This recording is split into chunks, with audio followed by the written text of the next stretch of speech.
We're sitting here with Dr. Peter North, who's been doing some research on the greening of Liverpool's economy. Thanks for doing this, by the way. I've wanted to speak to you since reading your paper on greening Liverpool, and particularly about the neoliberalisation of climate change. Yeah. But before we get onto that, sort of my own research has kind of led me to focus on this emergence of new municipalism, which is taking place all around the world in spaces like Beirut, Barcelona and stuff like that. What actual power do you think cities have in, playing some role in, for example, countering austerity or, overcoming the neoliberal economy and stuff like that? Well, it depends where you are. Yeah. Certain countries are very decentralised, they're very federal. They give lots of powers and scope to cities to do what they think is appropriate, and central government backs off. So Barcelona is the capital of Catalonia. We've seen what's going on in Catalonia at the moment. A lot of power to set what it wants to do. It's a city with big social movements, lots of citizen empowerment, lots of citizen organisation, lots of Basque and lots of Catalan identity. So there's a lot of emphasis on the city to do what it wants to do. Somewhere like Liverpool, we know the difference between the north and the south, capital centrism in the UK, centralised government. Really, a local authority like Liverpool can do very little itself. It can be creative and it can be thoughtful, and it often is, but it's lost 56% of its funding, so it's very, very different. It depends where you are. That from the European Union? This is from as a result of austerity. So places like Liverpool, they need to be creative and get money into the city, perhaps through business rates, but the amount of money that Liverpool can raise is very low compared with somewhere like Barcelona. So its ability to do something is a lot more circumscribed. Right, so in that sense, Liverpool's a lot more dependent on central government, and so, yeah. It's dependent on central government, but it's also dependent on growing the local economy, so more coming in through business rates and through the visitor economy. Students coming into the place, you're seeing all the student flats going up all over the place, and that's because places like Liverpool University and John Moores getting lots of students in. They spend money in the area. That in many ways is a good thing. But if we're thinking about environmental sustainability, then there's questions to be asked there. To what extent is a place a very, very vibrant, busy, high carbon place that needs to think about cutting down on its emissions, or to what extent is a place poorer, really needs more resources going through it to get people into work? I think people in Liverpool would say that they're the latter rather than the former. Right, so there's a sort of contradiction, a tension there between the need to grow the economy and the need to green the economy, would you say? There can be, yes. Right. Yeah. We've seen, as you described in the paper, the transformation from climate targets and meeting climate targets, mitigating climate change, to the economisation of the green economy, so to speak. The idea that we're moving towards greening the economy as a thing that produces economic growth in itself. Is there a problem with that? I think there's two ways of looking at it. Do you see places like Liverpool as places with lots of growth, and there's things that we're doing that we should stop doing? For instance, all the consumption that goes on in places like Liverpool 1, that's all stuff that travels around the world, often made in China, in poor environmental conditions, poor labour standards.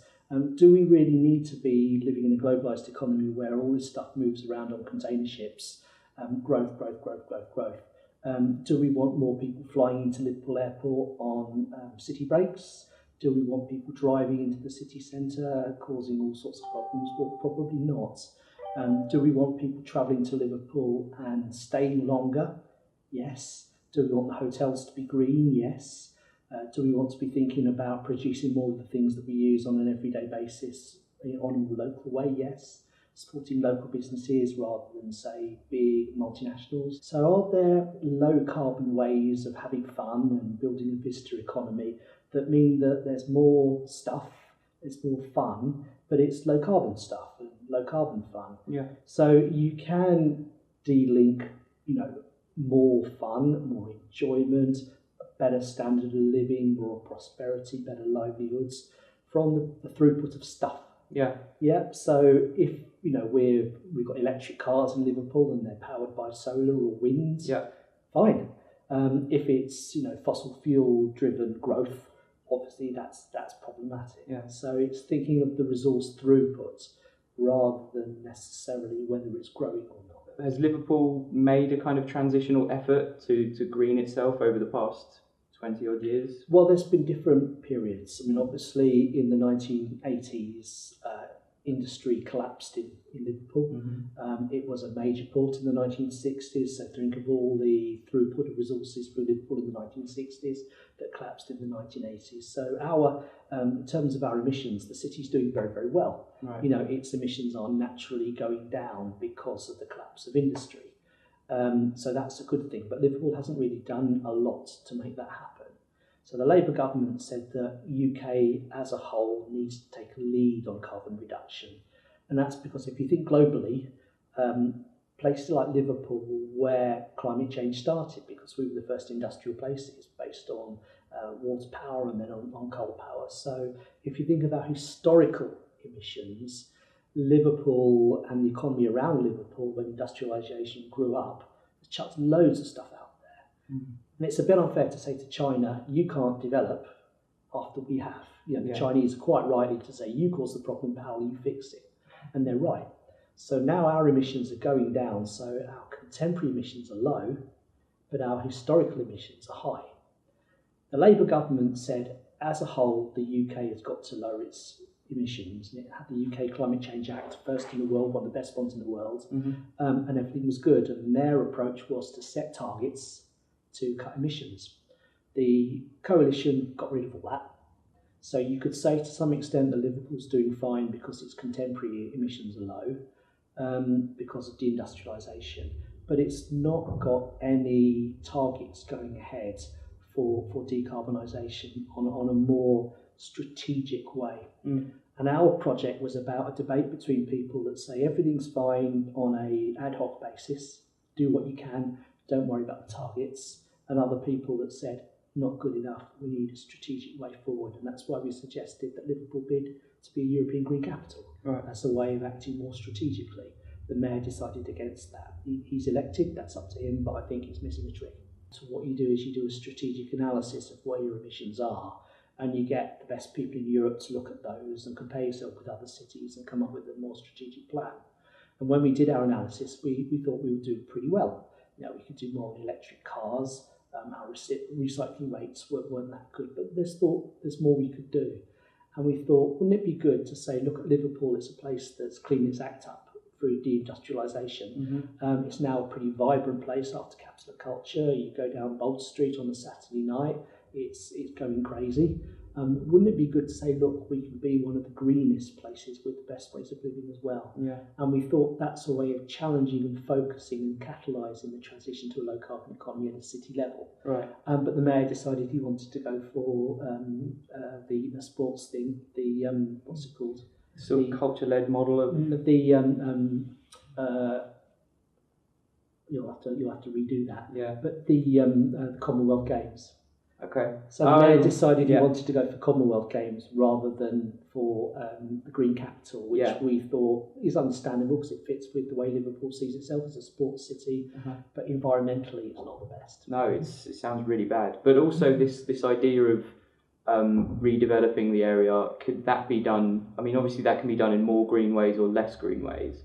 But if you look at the development of Liverpool Docks at the moment, for example, they're building like the new Everton Stadium, they're doing the 10 Streets project, Liverpool Waters. None of these projects in particular, they're all really, really expensive, like billions and billions getting pumped into the area, but I don't see anything in them that is particularly focused on climate change and all of that kind of stuff and the need to tackle it. Well, you need to discuss that with the local authority. But I can imagine what they would say is that our emissions are going down. You look at places like North Liverpool, there's a huge need for new jobs and new businesses in that particular area. It's unfair to expect people in North Liverpool to do the hard work over climate change when they need jobs and they're living in energy poverty and they've got real problems, and that's an understandable thing to say. Right. It's difficult to see the validity for the Everton Stadium on that ground. You know, arguably, if we're going for Brexit, then there could be more throughput through Liverpool Port, and that might be a good place to have a bigger Liverpool port over there.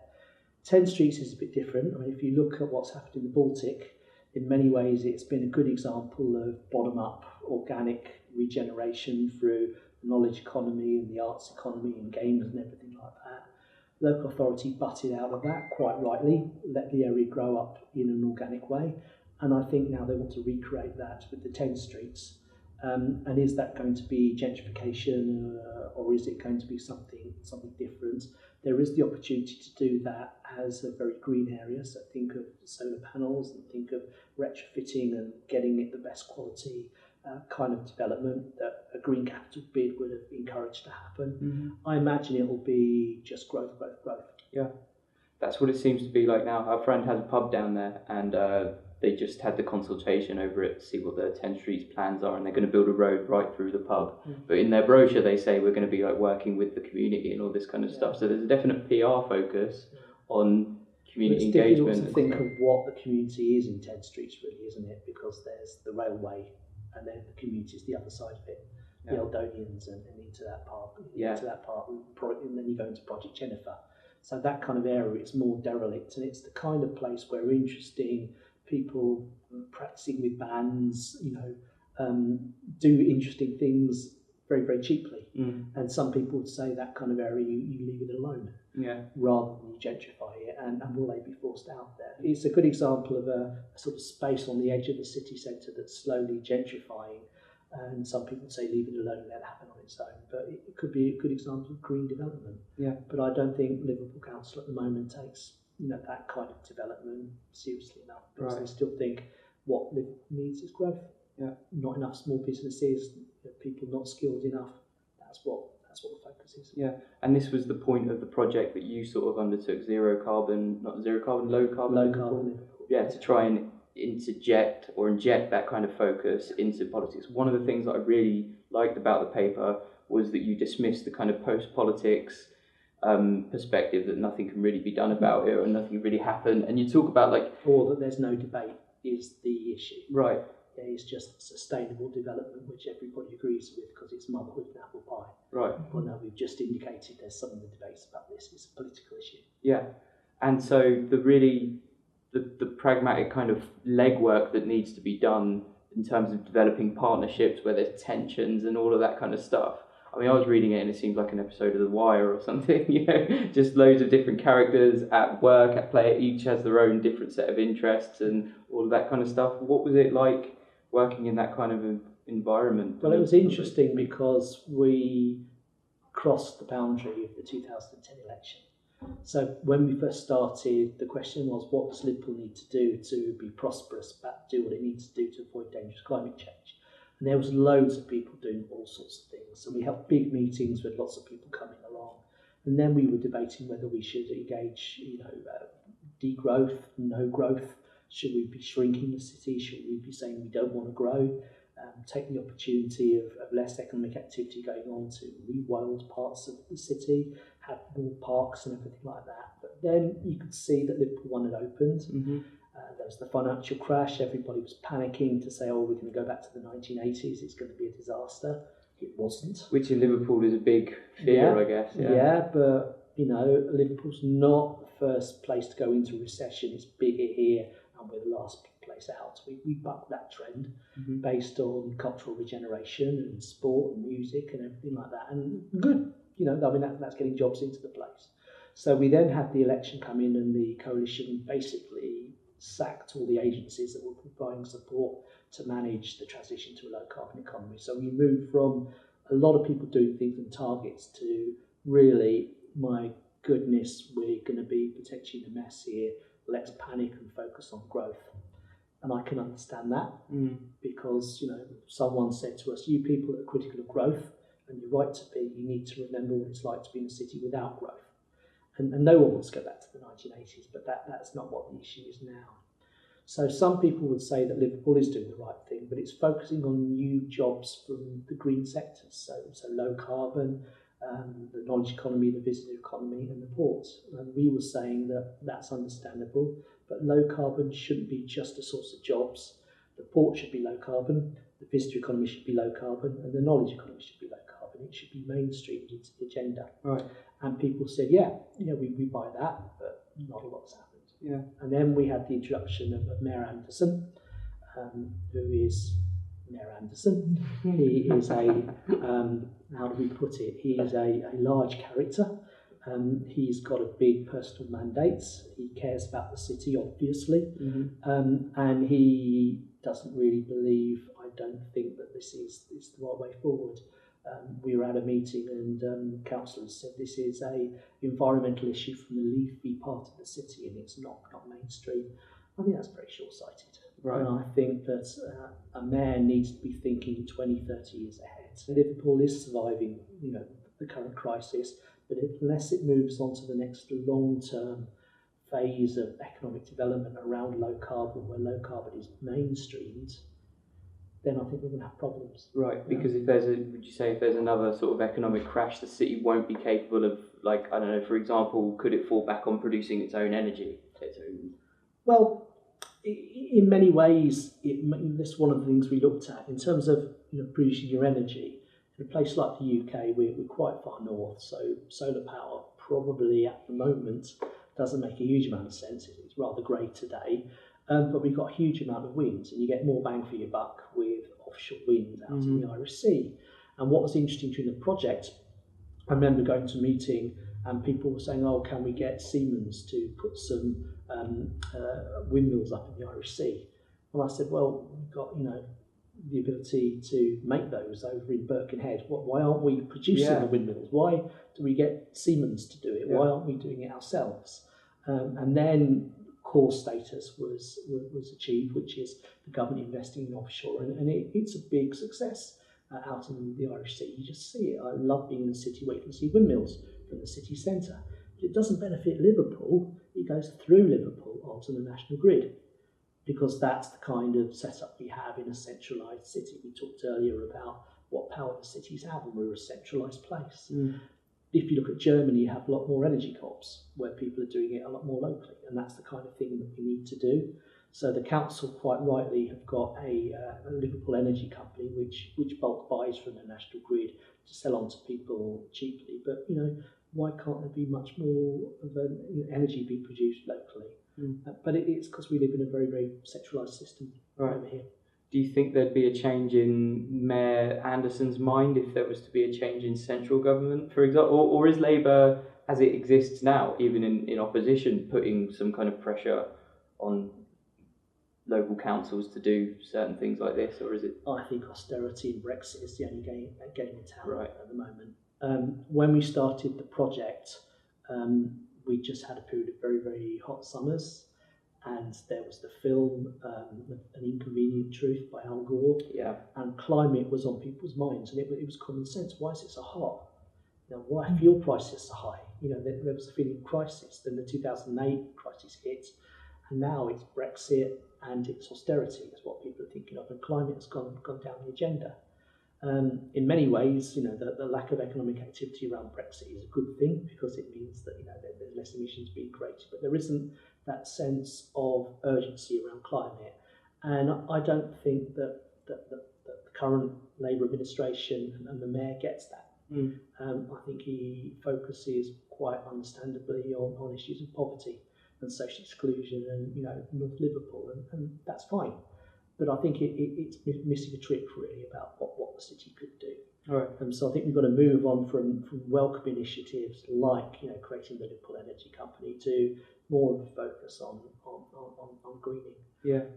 But it's not the local authorities, not the only people that are doing things. There's Transition Liverpool doing things. There's Zero Carbon Liverpool doing things. So there's stuff going on in a citizen level where you don't wait for the mayor to do it. And to give the council credit, we have meetings and people like Councillor James Noakes would come along and said, we really like this, we support this. We're not saying don't do it, keep doing it. Yeah.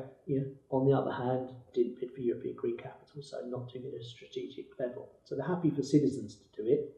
But not to give them any funding for doing. Well, no, they do give funding out. There's stuff that they do at a ward level, and there's interesting things that happen. But I think it needs to be far more strategic, like the rest of the green capitals, and like you see in places like Germany and Denmark, where there is a lot more going on there. Right. And more of the vibrant civic associations that you get in places like Barcelona. What would it take for Liverpool? What specific measures would it have to put in place to? Is it even realistic that Liverpool becomes a zero carbon economy? What would have to happen for that to take place? Well, if you're talking about Liverpool cutting itself off and just saying that Liverpool as a city emits no emissions, well, no, that's the wrong scale to look at it. Right. You got to look at zero carbon Britain. And if you look at the work that Centre for Alternative Technology have done, they're finding lots of obvious ways that at the level of the city, you're taking, at the level of the country, you're taking out emissions at a level that overall the country is not putting anything out. But I don't think that works at a city level. I just think, as I said earlier about the windmills, our power is not controlled locally. It operates at the level of the country.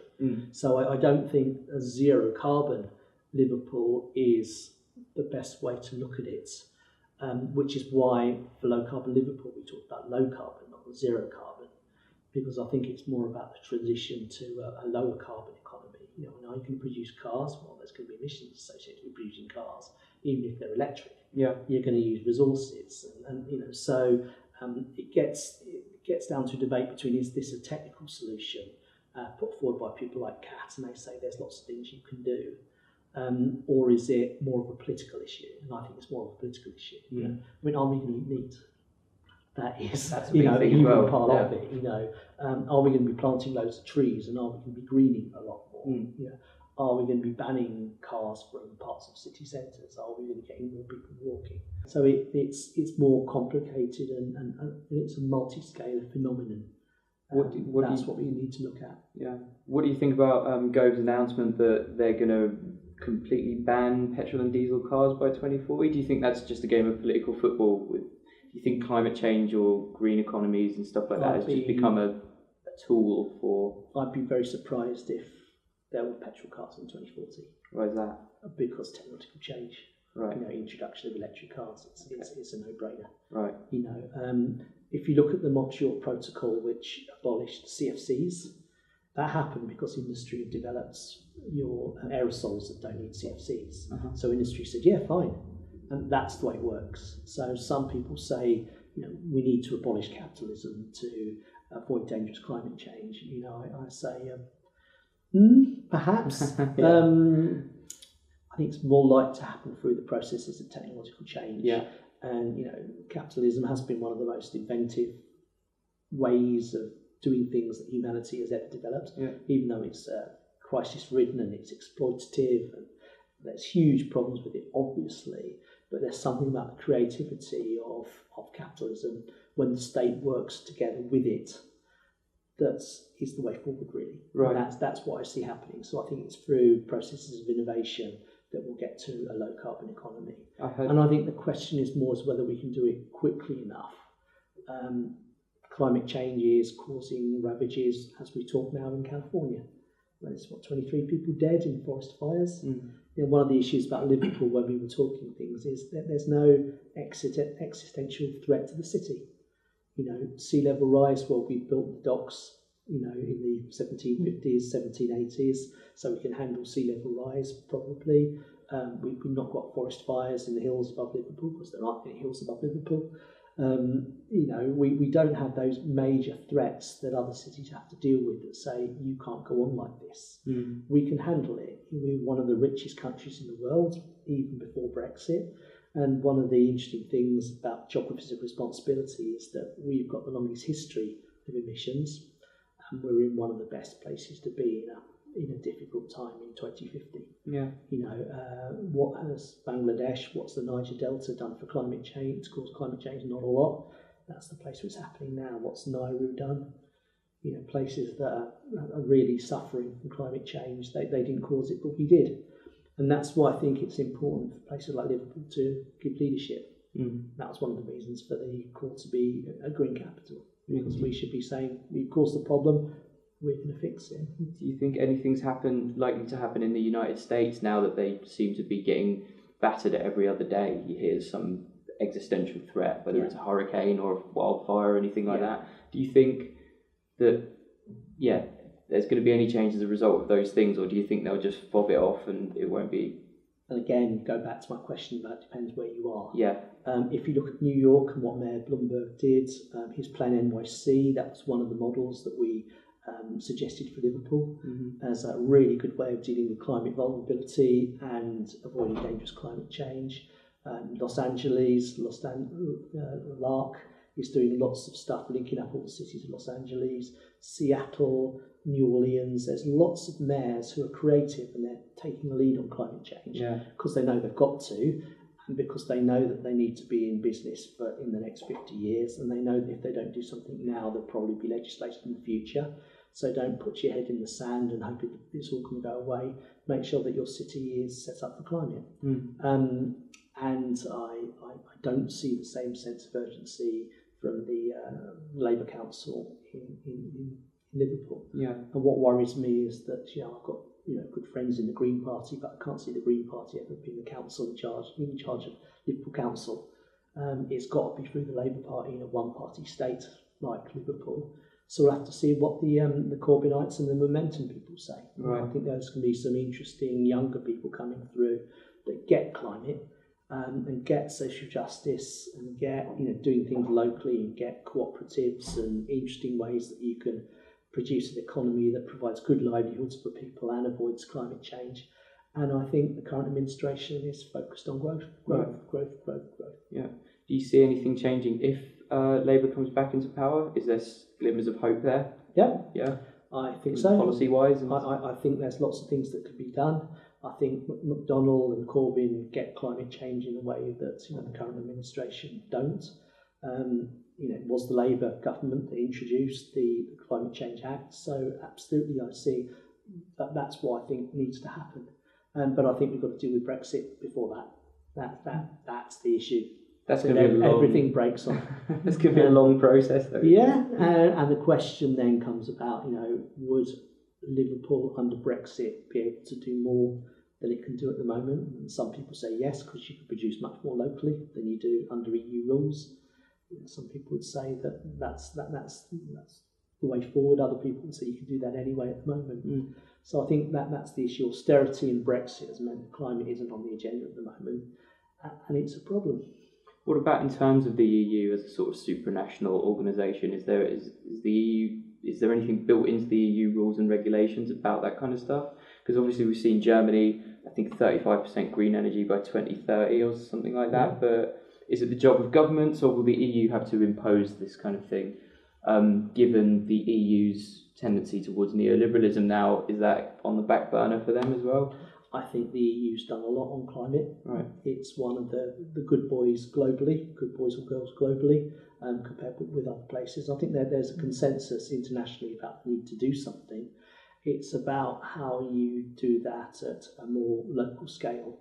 And I think that if we had a form of Brexit that's this fantasy of Michael Gove and Boris Johnson that we're really going to become a new Singapore, I think that's problematic. But even then, if you take students to Singapore every year, it's a very green place, right?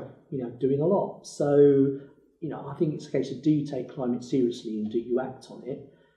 If you're expecting a city to adopt zero carbon or no growth or degrowth, I think that's not likely to happen. I don't think it's politically feasible, and I don't think it's necessary. But mainstreaming low carbon in economic development ways forward, so you make sure that the growth you've got is zero, is low carbon. And I think that's what's realistic and politically achievable. Okay.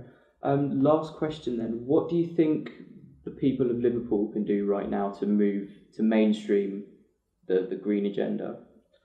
I think it's making changes in their everyday life. That are they recycling? Are they buying things that are locally produced when they can? Are they growing food? Are they getting their boiler to be as environmentally sustainable as they can? Lagging their roof, putting in double glazing, when they get a new car, is it as low carbon as they can possibly get? Are they using buses and trains whenever they can? So it's that individual responsibility that people are doing. But I think it's unreasonable to expect people on low incomes to do, quite so much of that. One of the things I like about the transition town movement is that it's relatively globally privileged people saying, I'm going to take those individual community actions I need to do things. And then I think it's a council taking climate change seriously and setting up systems so they are as green as they can. Now, you can't expect people to get on a bus if it's privatised and it's late and it's like the 82 that doesn't go where you want it to go, compared with a bus that's cheaper and easily available, and it's the no-brainer. If you can drive into the city centre, you will. So don't let people drive into the city centre. That's the kind of things you've got to do. Right. You've got to make the easiest thing to do the right thing to do, because if there's an easy way and a hard way, people will take the easy way. Unless they're very, very ethical, and some of us are, but not everybody is. Is there a way of putting pressure on the council, like by voting in green councillors or stuff like that? Well, I think people do places like where I live in St Michael's, but I think there's been a great influx of people through into the Labour Party. And I see the Labour Party changing for the better. Yeah. And I think all the people that are being fired up by Jeremy Corbyn are much more environmentally switched on than some of the old guard. And I think that's going to be good. There's some very, very, very good councillors who get it, who get climate, and there's others that don't. And it's a case of supporting them that gets it and opposing them that don't. I think it's important to have the Green Party in the council as the opposition. I can't see them getting out of St Michael's though. I don't see that. So I think the Labour Party is the only real game in town, and as I say, support those that get it. I wish the mayor got it. I think it'll be interesting to see what happens with Steve Rotherham. Because that whole city region level, that could be very, very creative. Andy Burnham gets it. But with the Labour Party, you do get too much of a focus on growth. I understand why, but it's got to be the right kind of growth. So grow the visitor economy, but green it. Grow the knowledge economy, but green it. Yeah. I have to ask, because you mentioned Andy Burnham, and so secret bonus question, what way does Andy Burnham get it? What's he been doing in Manchester? If you look at Manchester, for a long time, the local authorities have been working together. Liverpool authorities are like cats in a sack.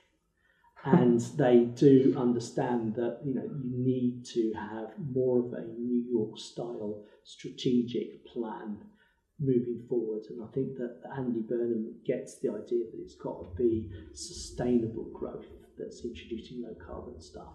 And in Liverpool, people can't even agree on what the day is, to be honest. Yeah. And we're seeing the battles between Joe Anderson and Steve Rotherham at the moment, and it's a bit pathetic, really. You get the sense that if things were moving together at that strategic level, then things could work a lot better. Right, someone needs to crack the whip. Yeah, but also if you look at places like Barcelona, they see themselves as part of a big growth area. So the ideas of the Northern Powerhouse, and thinking of the Atlantic Gateway concept, that Liverpool and Manchester need to work together. They are in many ways they are one economic unit.